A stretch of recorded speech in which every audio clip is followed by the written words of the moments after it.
Мынау беседка. Мынау детсад Асем 3-ші микрорайон. Мынау қарайған талдары толып тұр, мында талдар.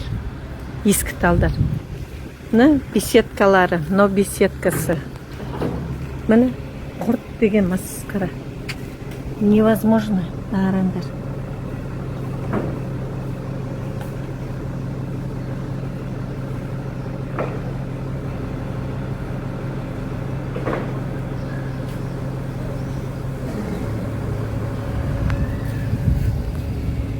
Мынау өстіп қолдан жасаған стульчиктер, мынау құрттар.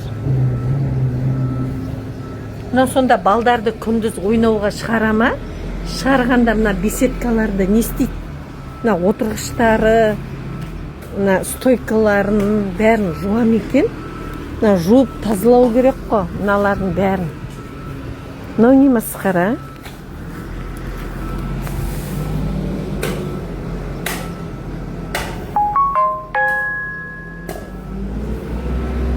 Мына ата-аналар біздер балдарды әкеліп тастаймыз да кетеміз жөнімізге.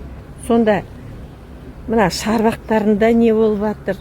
Вообще балабақшаларда не болып жатқан жағдайларды біз қарамаймыз негізгі.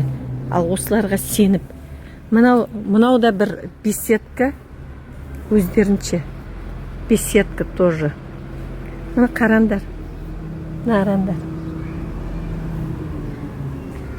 Құрт дейтін ағаштардың үстеріне дейін шығып кеткен ғой. Нарандар. Құрт дейтін ағаштардың үстеріне бәріне шығып кеткен нарандар.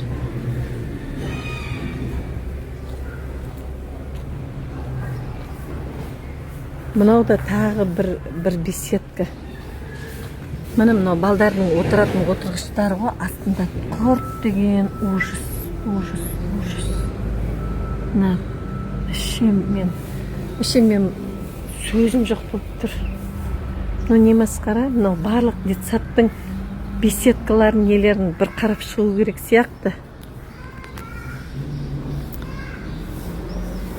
Басшылар, барлығыңыздың назарларыңызға. Мынау не зат? Дезинфекция қайда, обработка қайда. Сосын мынау ескі талдарды неге түбінен кесіп тастамайды, неге алып тастамайды. Мынандай ойындары, балдардың далаға шыққанда ойнайтын мына качели, мына құралдары бәрі жылап тұр ғой, мына балабақшаның шарбағы. Ешқандай оживление жоқ мұнда. Тех қызметкерлері жаңағы шарбақ сыпырғаннан басқа қолдарынан ештеме келмейді ғой.